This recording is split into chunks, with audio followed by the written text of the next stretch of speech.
जी, आप इतना सारा आपने बताया कि आपने डेटा कलेक्ट किया और गृह मंत्रालय में रिपोर्ट भी सबमिट हुई है।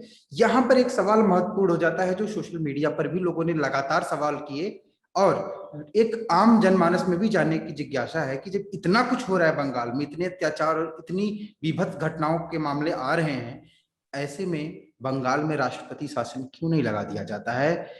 क्यों ये जो कुछ आताताई लोग ऐसा कर रहे हैं उनको ऐसा करने की खुली छूट दी जा रही है, जबकि केंद्र में तो बीजेपी की ही सरकार है?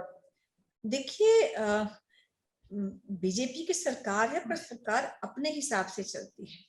कुछ एक प्रोसेसेस दिए गए हैं, यानी अगर यहाँ कोई घटना होती है तो पुलिस आती है, कोर्ट आती है, कोई कानून बनना होता है तो सरकार आती है।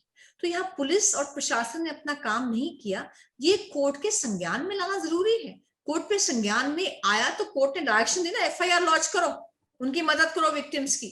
तो यहाँ पर एक बात मैं और कहूंगी आपको, आप देखिए, अगर सपोज प्रेसिडेंट रूल लागू कर दिया जाता, ठीक है, सोशल मीडिया के प्रेशर में, प्रेसिडेंट रूल यानी article 356 of constitution of India, जो कहता है कि अगर कहीं भी राज्य की सरकार संविधान के अनुसार कार्य नहीं कर पा रही है तो वहां पर गवर्नर रेकमेंड करता है और प्रेसिडेंट का रूल लग जाता है। ठीक है, ये लग जाता, सुप्रीम कोर्ट में केस फाइल होता, ममता की जो बर्खास्त सरकार है वो केस फाइल करती, और ममता सरकार क्या कहती, भैया 2 मई से लेकर लगभग 5-6 मई तक जो भयानक यहाँ पर घटनाएं हुई हैं, पोस्ट पोल वायलेंस हुई है, हम तो तब राज्य में थे ही नहीं, हम तो तब चीफ मिनिस्टर थे ही नहीं, हमने तो 5 तारीख को शपथ ली है, उसके बाद हिंसा को रोका है हमने।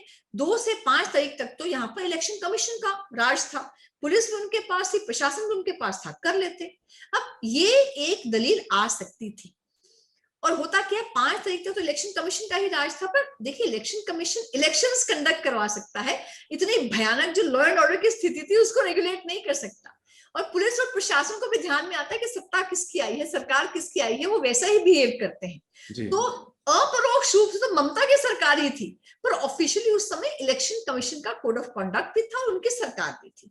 तो इस कारण से इमीडिएटली प्रेसिडेंट रूल नहीं लग सकता था, लेकिन बाकी जो हो सकता है, जैसे मिनिस्ट्री ऑफ होम अफेयर्स एक कमेटी भेज सकती है, वहां से जाकर वो ऑन ग्राउंड बात करके वहां लोगों से मिलकर एक रिपोर्ट सबमिट कर सकते हैं। वो रिपोर्ट सबमिट की, मिनिस्ट्री ऑफ होम अफेयर्स की कमेटी आई, उसने रिपोर्ट सबमिट की, चीफ सेक्रेटरी के ऊपर इतना जबरदस्त प्रेशर डाला गया, चीफ सेक्रेटरी होता है चीफ मिनिस्टर का दायां हाथ, सबसे पावरफुल व्यक्ति, इतना प्रेशर डाला गया कि उसको रिजाइन करना पड़ गया।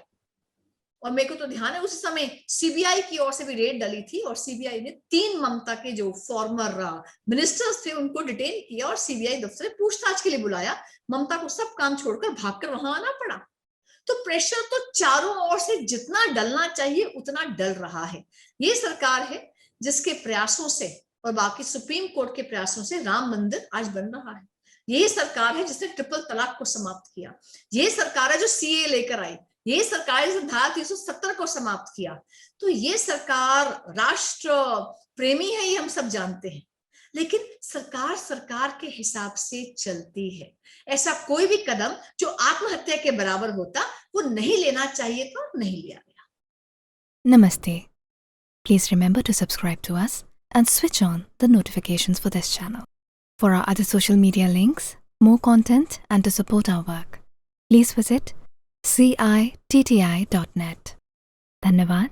Namaskar.